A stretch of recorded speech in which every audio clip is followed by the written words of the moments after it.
Hi, everybody. Well, Walt Disney once said, "When you wish upon a star." And apparently that was the start of coming up with the 100th anniversary movie animated story, Wish. Wow, they planned that like way in advance. That's foresight. Yeah. Well, how's that for foreshadow? that's what they're going off of when he created that for Pinocchio and Jiminy Cricket.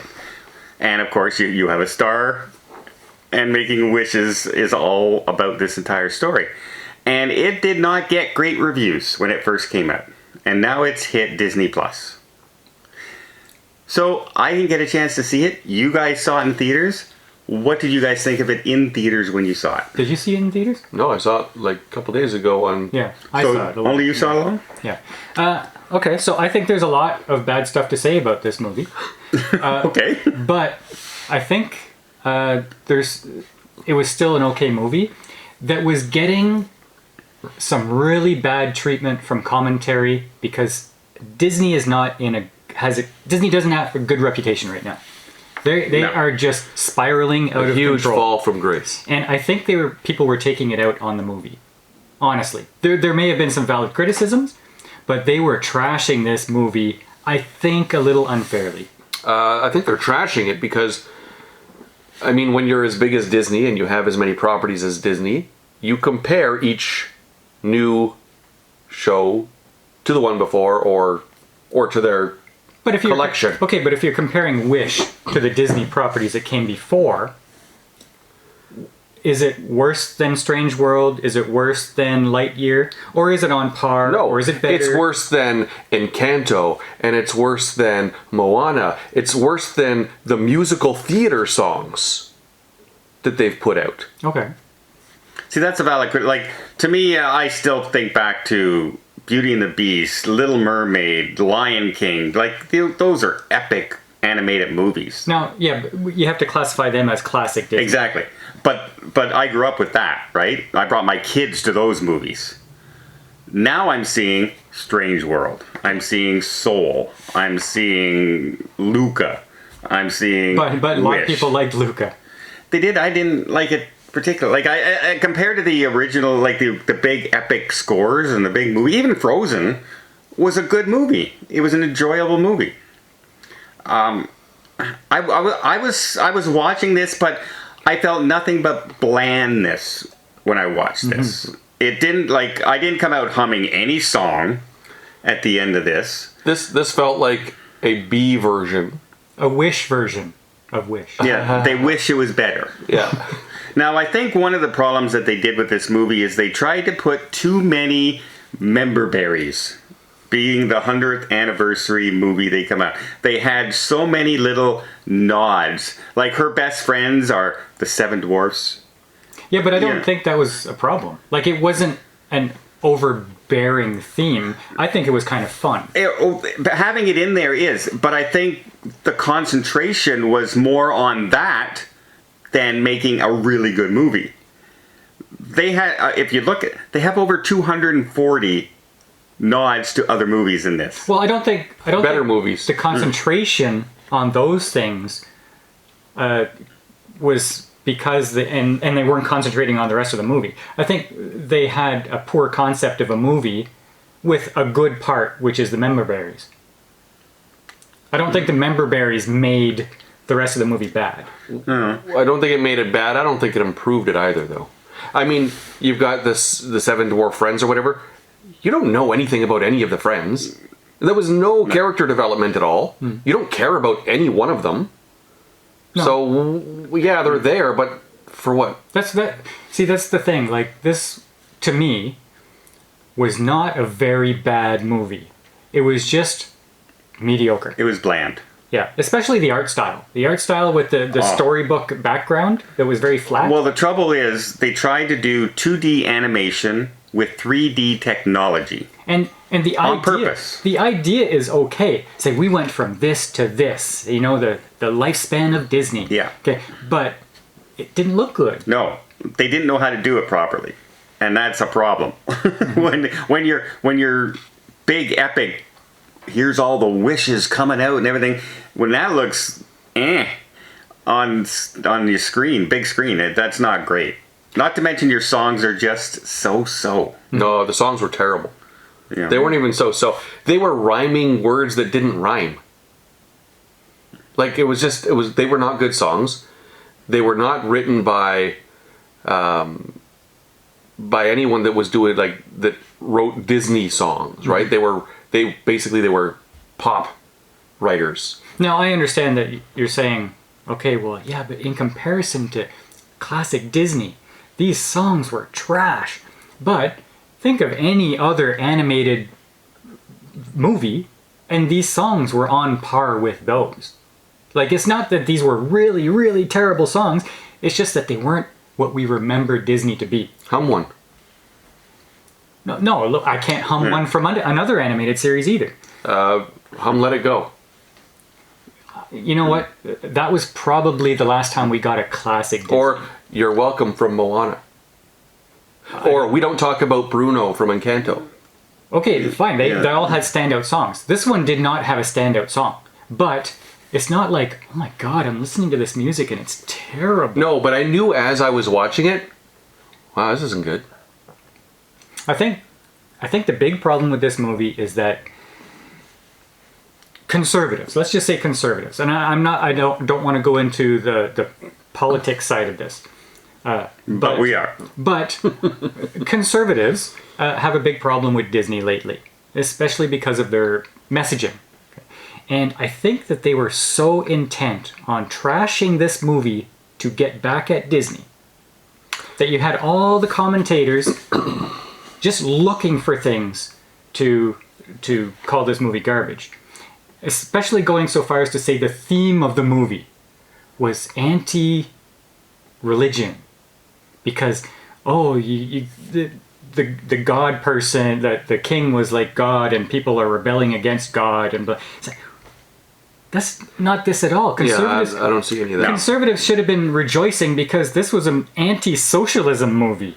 It's like, you don't get anything for free. Why not use your talents, your passions, to flourish and become inventive and make a better society, giving your gifts to the world, instead of asking the government to take your gift and then maybe making your life better later on? See, I think even more than that is this movie didn't have a message. Well, that was the message. No, okay, but they didn't deliver They're giving the king the message. their taxes in hope that he makes some kind of gift to you later on. That is socialism. That's Canada. We're going to spend 60% of our income to the government. He didn't want to get political. Let's change this topic right now. No. Good. No. And then the government promises you all these things. What this movie says is, no, don't put your faith in the government to make your life better. You make your life better with your passion and your gifts. That's what this movie was saying. You know what? I wish that was what the movie said. Like, and I know that maybe what you're saying is right, and that was sort of the underlying theme. I wish they did it better. Oh, they could have done it better. See, I think, people were looking to trash this movie to begin with, but it's also a trend in Disney animation right now, where their animated movies have not been good. Soul. Horrible topics to bring to children. Death and jazz. That's not a topic for children's movie. You're not like I'm not saying jazz is bad or talking about death or explaining stuff like that. I'm talking about as a subject matter for children to go watch a movie. They're not excited for that. The Strange World, horrible animation, horrible story. That's the line. Lightyear, horrible story. Horrible story for an action figure toy.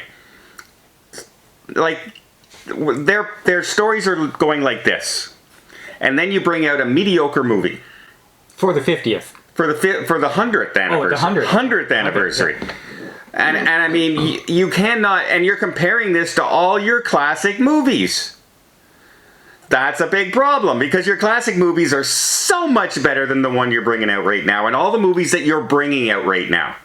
And that's the big issue. Had this come out with really snappy songs and an amazing story, graphics that blow you away, people would have had nothing to complain about. Well, they should have put all of their best people on this one. They didn't. They were more worried about talking about the different movies than making a good movie. They probably did put all their best people on this. I don't think there are any really exceptional people there anymore. Well, that's the problem. They've gotten rid of their best talent in animation right But now. I want to go back to what you said about Soul. And say, who wants to watch that story with their children? Yeah. And I'm bringing my 4-year-old to watch a jazz movie. I think the problem is movies now have become clickbait, as seen in, we just watched Civil War. Yeah. And they should not have been titled Civil War, because it had nothing to do with Civil War. It had everything to do with war journalism. Yeah. But they knew calling it Civil War would get all the eyeballs.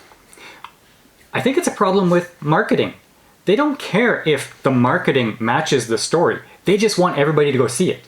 No, but there is something called truth in advertising, and I think maybe they should be like held accountable for that kind of Well, stuff. there is a civil war going on in the movie.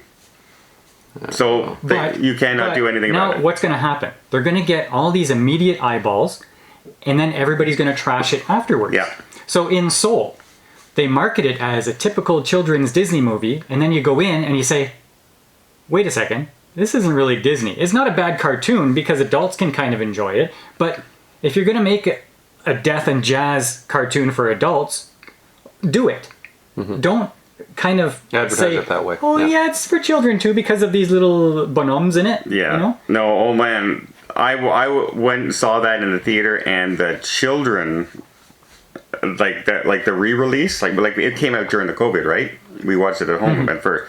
But I saw it in theaters when it got re-released, and man, the children were just like this. And that's the problem right now with Disney animation, and that's kind of the problem with Wish.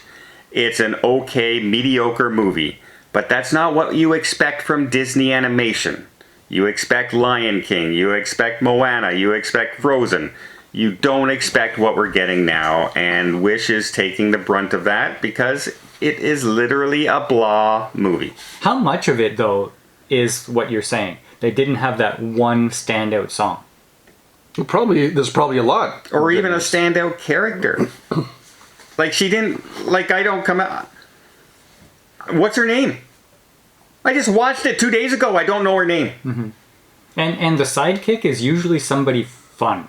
And this goat, with the deep voice and the very, gravitas, the Yeah. gravitas character, it's not fun for kids. No, and they tried to make him funny. He wasn't. No. Well, that's blah. That's All of the the best I magic. can say. All of the magic the star did was making things talk, like plants and stuff. Well, it held on a little bit with its little stubby hand at one yeah. point. And make things grow. Like that was all of the magic the star did. But as a movie, I didn't mind it at all. Was it something they should have released for the 100th? No, it didn't match up to that level of expectation. But it wasn't a bad movie. Again, though, it was blah. I don't even think it was blah. It was an animated movie that I enjoyed it for what it was. I didn't come out of there saying, "Wow, that was crap." Well, I'll tell you what. Before we went and saw Civil War, I went and saw Kung Fu Panda 4. 4. And it was so much more enjoyable than Wish. And it's the 4th in a series with new characters, and it was better than a 100th anniversary movie to celebrate Disney animation. That's a sad state of affairs. I can't debate you because I didn't see it. No. But I did hear some negative things about Kung Fu Panda 4. Oh, it's not their best. That's what I'm saying. It's not even their best work. But it was still more enjoyable. Now, I'm not a child. Children may have enjoyed this a lot more. But I don't think they did. I think they were getting bored in this movie just as much as I was when I watched it. King Magnifico, or whatever his name is. What was his goal? Like, what was his goal? Power. He was already the most powerful person there. He was the king Yeah, but and sorcerer. power is addictive, right? So when you have power, you want more power. How much more power could he have? When he never obtained more power. But he was trying. He was always trying, No. and that's what people with money He went from being a bad guy with white magic to green magic. That's his whole thing. Well, I think if you watch it again, you'll see. Oh yeah, I he will is never striving- watch this again. He is striving for more power. I Come will on. never watch this again. Let's go watch it now.